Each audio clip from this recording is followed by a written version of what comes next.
Hello दोस्तों, स्वागत करता हूं आप सभी का आपके अपने परिवार दीक्षित एजुकेशन अड्डा पर। दोस्तों एक बार फिर हाजिर हो चुका हूं लेकर आप सभी के लिए एकदम लल्लन टॉप क्लास है। आज हो चुका है 19 मई और एसएससी एमटीएस की पहली शिफ्ट की परीक्षा में आपसे क्या क्या सवाल पूछे गए और आने वाले फेज में जो एग्जाम होने वाले हैं उसको लेकर आपको क्या पढ़कर जाना है, उसका एक सटीक विश्लेषण करेंगे इस क्लास के अंदर। अगर आपका एसएससी एमटीएस का एग्जाम अभी बाकी है तो आपके लिए बहुत ही महत्वपूर्ण सूचना देने वाला हूँ इस क्लास के अंत में। पूरी क्लास को आप सुनकर जाइएगा। 100% आने वाली परीक्षाओं में आप अपने माँ बाप का सपना जरूर पूरा करने वाले हैं। आइए शुरू करते हैं आज की क्लास, देखते हैं अपने सारे प्रश्न। हमारा पहला सवाल पूछा गया कि भारत के साथ समुद्री सीमा साझा करने वाला देश कौन सा है? मालदीव, थाईलैंड, म्यांमार, उपरोक्त सभी। इसका आंसर आपको ऑप्शन के अकॉर्डिंग वहां पर देना था। आपको बता दें आपके ऑप्शन में म्यांमार आपको दे के रखा था, तो आपका सही आंसर क्या हो जाएगा? उपरोक्त सभी आपका यहाँ पर सही आंसर होगा। लेकिन बहुत से बच्चे ऐसे बता रहे हैं कि ऑप्शन में म्यांमार देकर रखा था, तो वही आपका राइट आंसर होगा। दोस्तों भारत के साथ समुद्री सीमा साझा करने वाले देश एक से दो नाम मैं आपको और बता देता हूं। आपको याद रखना है पाकिस्तान और इसके अलावा श्रीलंका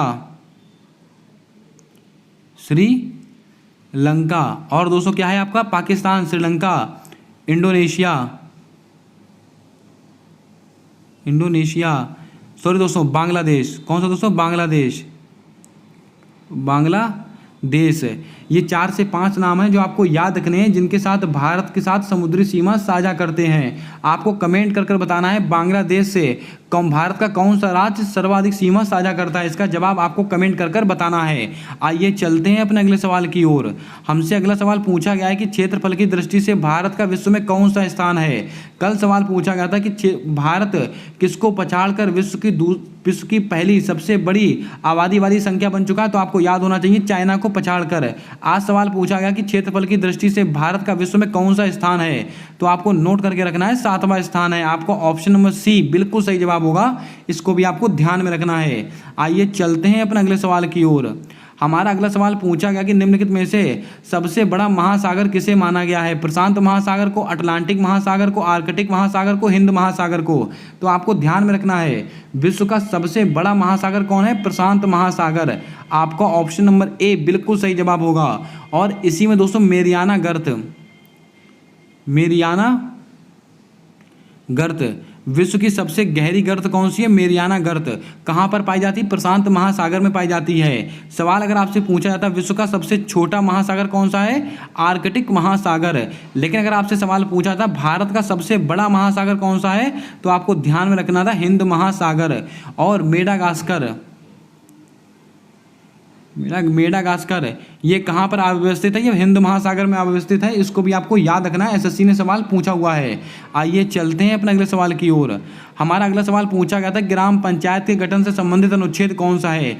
इस सवाल को तो मैं 100 बार से ज़्यादा आपको नोट करा चुका हूँगा। दोस्तों ग्राम पंचायत का गठन किसके अंदर दिया गया है? आर्टिकल 40। आपको ऑप्शन नंबर ए बिल्कुल सही जवाब होगा, इसको भी आपको ध्यान में रखना है। बात करते हैं अनुच्छेद 44 समान नागरिक कोड यानी कि समान नागरिक संहिता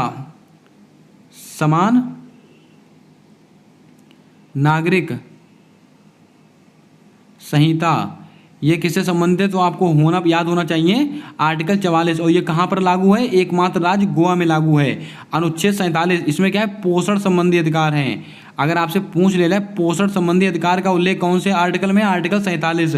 और आर्टिकल 51 में क्या है? अंतर्राष्ट्रीय शांति, आपको याद होगा। लेकिन आर्टिकल 51A में दोस्तों क्या देकर रखा हुआ है? मौलिक कर्तव्य, भारत की वन नीति। इसको भी आपको नोट कर लेना है। आइए चलते हैं अपने अगले सवाल की ओर। हमारा अगला सवाल पूछा गया था कि फ्लड ऑफ फायर पुस्तक के लेखक कौन है? रस्किन बॉन्ड, अमिताभ घोष, सुधा मूर्ति या विकास स्वरूप। आपको याद करके रखना है फ्लड ऑफ फायर ये किसकी पुस्तक है? ये दोस्तों अमिताभ घोष की पुस्तक है। आपको ऑप्शन नंबर बी बिल्कुल सही जवाब होगा। अभी 1 से 2 दिन पहले रस्किन बॉन्ड की पुस्तक पूछी गई थी आपकी परीक्षा में। जल्दी से कमेंट करके बताएं रस्किन बॉन्ड की कौन सी पुस्तक है। केवल एक पुस्तक का नाम आपको छाप कर बताना है। बात करते हैं सुधा मूर्ति। ये दोनों सवाल एसएससी ने पूछे हुए सवाल हैं। सुधा मूर्ति की एक पुस्तक है डॉलर बहू, ये किसकी पुस्तक है? सुधा मूर्ति की पुस्तक है। विकास स्वरूप की एक पुस्तक है Q&A। ये दोनों आपको नाम याद रखने हैं। एसएससी सीजीएल और एसएससी सीएचएसएल ने 2 से 3 बार इन सवालों को पूछा है। आइए चलते हैं अपने अगले सवाल की ओर। हमारा दोस्तों अगला सवाल हमसे पूछा गया कि FATF ने अपनी ग्रे लिस्ट से हाल ही में किसको हटा दिया है। बहुत ही महत्वपूर्ण संस्था है, इसको आपको नोट करके रखना है। फाइनेंशियल एक्शन टास्क फोर्स इसकी फुल फॉर्म होती है, और इसने अभी हाल ही में किसको ग्रे लिस्ट से हटा दिया है? पाकिस्तान को। आपका ऑप्शन नंबर सी बिल्कुल सही जवाब होगा। अब बात करते हैं इस संस्था को लेकर, इस संस्था करती क्या है, तो आपको याद होना चाहिए। फाइनेंशियल एक्शन टास्क फोर्स ये दोस्तों आतंकवाद की फंडिंग को रोकने का कार्य करती है, यानी कि दोस्तों जो लोग आतंकवाद की फंडिंग करते हैं, आतंकवाद को पैसा देते हैं, उनको grey list, black list, red list, इन सब लिस्टों में दोस्तों शामिल करती है। और इसकी स्थापना कब हुई थी? 1989 ईस्वी में इसकी स्थापना हुई थी। और इसका मुख्यालय कहाँ पर स्थित है? पेरिस में इसका मुख्यालय स्थित है। इसके अलावा इसके वर्तमान में हेड कौन है? टी राजा कुमार इसके वर्तमान में हेड है। इसको भी आपको ध्यान में रखना है। इतने सवाल आपको नोट करने हैं। अब दोस्तों कमेंट करके बताएं, तुर्की की मदद करने के लिए भारत ने कौन सा ऑपरेशन चलाया था? ऑपरेशन दोस्त। अब आपको ये बताना है कि तुर्की की राजधानी कौन सी है। इसका नया नाम तो तुर्की हो चुका है, लेकिन इसकी राजधानी क्या है? इसका जवाब कमेंट कर आपको देना है। आइए चलते हैं अपने अगले सवाल की ओर। हमारा अगला सवाल पूछा गया कि भारत के 50वें मुख्य न्यायाधीश ऑफ इंडिया किसे नियुक्त किया गया है? यशवंत सिन्हा को किया गया, जस्टिस NV रमन्ना को किया गया, जस्टिस DY चंद्रचूड़ को किया गया है, या जस्टिस VI चंद्रचूड़ को किया गया है? तो आपको नोट करना है, भारत के 50वें मुख्य न्यायाधीश ऑफ इंडिया कौन बने हैं? Justice DY Chandrachud. आपको ऑप्शन नंबर सी बिल्कुल सही जवाब होगा, इसको आप ध्यान में रखें। और दोस्तों ऑप्शन में VY चंद्रचूड़ भी दे के रखा है, ये आपका गलत आंसर हो जाएगा। ये दोस्तों DY चंद्रचूड़ होगा, इसको आप बहुत ध्यानपूर्वक नोट कर लें। बात करते हैं NV रमन्ना, ये कौन से क्रम के थे? 49वें। अगर आपसे सवाल पूछा जाए, भारत की जो राष्ट्रपति हैं द्रौपदी मुर्मू जी, उनको शपथ किसने दिलाई थी? ये जस्टिस NV रमन्ना जी के द्वारा दिलाई गई थी, इसको आप ध्यान में रखेंगे। अब बात करते हैं यशवंत सिन्हा, ये दोस्तों कौन है? आपको याद होगा, भारत के जो राष्ट्रपति हैं किसको हराकर राष्ट्रपति बनी है? यशवंत सिन्हा जी को हराकर राष्ट्रपति बनी है। अब आप कमेंट करके बताएं कौन से क्रम के राष्ट्रपति बनी है, इसका जवाब आपको कमेंट कर बताना है। दोस्तों क्लास को लाइक जरूर कर दें, चैनल पर पहली बार आए हो तो चैनल को सब्सक्राइब कर बेल वाला आइकन ध्यान से दबा लें, ताकि आने वाली सारी वीडियोस के अपडेट आप तक आसानी से पहुंचते रहें। और जिसका भी SSC MTS का एग्जाम बाकी है वो इस क्लास को अंत तक देखें। आज क्लास के लास्ट में ऐसी जानकारी देने वाला हूं जो आपकी परीक्षाओं के लिए रामबाण साबित होगी, आपके माँ बाप के सपने को पूरा करने वाली है। असद अली खान ये किस वाद्य यंत्र से संबंधित हैं? तो दोस्तों आपको याद रखना है, ये रुद्र वीणा से संबंधित है। आपको ऑप्शन नंबर डी बिल्कुल सही जवाब होगा, इसको आप ध्यान में रखें। थोड़ा अच्छा सवाल पूछ लिया गया आपकी परीक्षा में। संतूर वादक दोस्तों कौन है? तो आपको याद होगा, पंडित शिव कुमार शर्मा और भजन सोपारी, ये कौन है? संतूर वादक हैं। सितार वादक कौन है? तो आपको याद होना चाहिए, पंडित रविशंकर। कौन है सितार वादक? और दोस्तों इनको पंडित रवि शंकर, और इनको दोस्तों भारत रत्न कब दिया गया था? 1999 में दिया गया था। इतनी बातें भी आपको ध्यान में रखनी, सवाल पूछ सकता है आपकी परीक्षा में। आइए चलते हैं अपने अगले प्रश्न की ओर। हमसे अगला सवाल पूछा गया कि साइमन कमीशन का उद्देश्य क्या रखा गया था? तो इसको आपको ध्यान में रखना है, संवैधानिक सुधार के प्रश्न पर विचार करना, इसका उद्देश्य रखा गया था। ऑप्शन नंबर ए बिल्कुल सही जवाब होगा।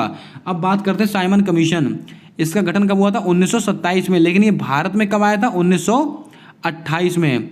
1928 में। ये दोनों सवाल आपको याद रखने हैं। अगर आपसे गठन पूछे तो 1927 है, भारत कब आया? 1928 है। अब आपको कमेंट करके बताना है दांडी यात्रा कब से कब तक चली थी। आपको दोनों डेटें कमेंट कर बतानी है। चलिए चलते हैं अपने अगले सवाल की ओर। दोस्तों सवाल पूछा गया कि मोरमुगाओ बंदरगाह किस राज्य में स्थित है? अरुणाचल प्रदेश, गोवा, विशाखापट्टनम, आंध्र प्रदेश। तो आप सबको नोट करके रखना है, ये बंदरगाह गोवा में स्थित है। आपका ऑप्शन नंबर बी बिल्कुल सही जवाब होगा। महत्वपूर्ण सवाल था, आज आपकी परीक्षा में पूछ लिया गया। बात करते हैं दोस्तों अरुणाचल प्रदेश। यहाँ से आपको 3 से 4 चीज़ें मैं आपको नोट करा देता हूँ। सेला सुरंग कहाँ पर स्थित है? अरुणाचल प्रदेश। बोमडिला दर्रा कहाँ पर स्थित है? अरुणाचल प्रदेश।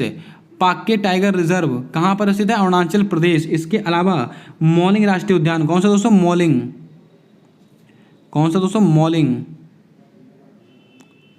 मॉलिंग राष्ट्रीय उद्यान कहाँ पर स्थित है? अरुणाचल प्रदेश। और इसके अलावा दोस्तों आपको याद रखना नामदफा राष्ट्रीय उद्यान कहाँ पर स्थित है? यह भी अरुणाचल प्रदेश में स्थित है, इसको भी आप ध्यान में रखें। और एक चीज़ नोट कर लें, डोनी पोलो एयरपोर्ट। डोनी पोलो एयरपोर्ट कहाँ पर स्थित है? अरुणाचल प्रदेश में स्थित है। इतनी बातें आपको अरुणाचल प्रदेश से याद रखनी है। आइए चलते हैं अपने अगले सवाल की ओर। हमारा अगला सवाल हमसे पूछा गया कि निम्नलिखित में से सत्रिया नृत्य से संबंधित कौन है?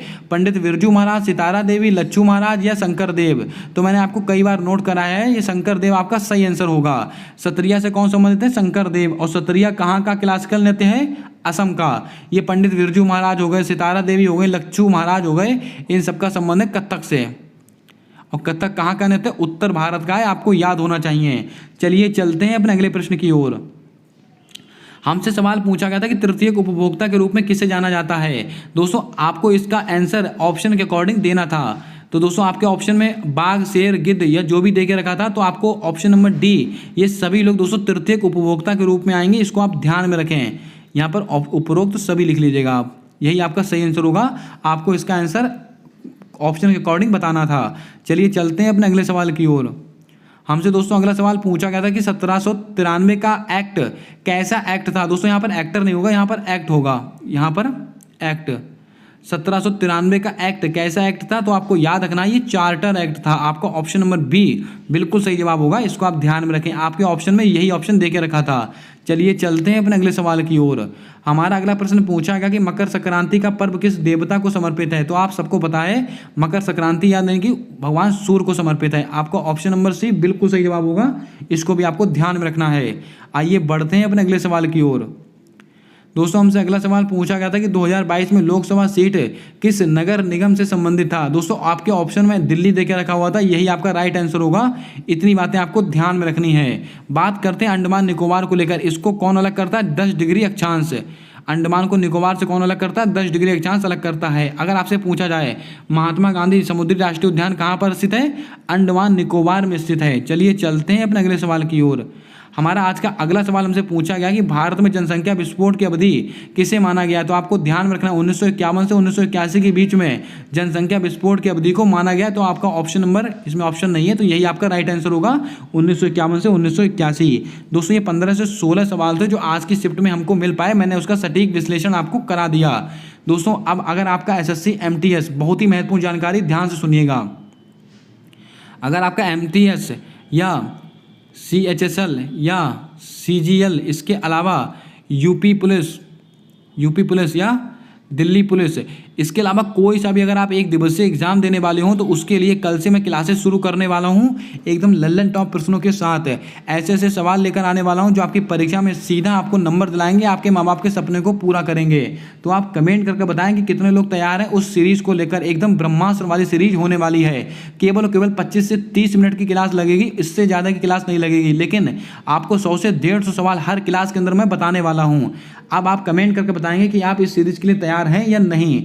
अगर आपको क्लास पसंद आई है तो क्लास को लाइक कर दें। चैनल पर पहली बार आए हो तो चैनल को सब्सक्राइब कर बेल वाला आइकन ध्यान से दबा लें, ताकि मेरे द्वारा डाली गई सारी वीडियोस के अपडेट आप तक आसानी से पहुंचते रहें।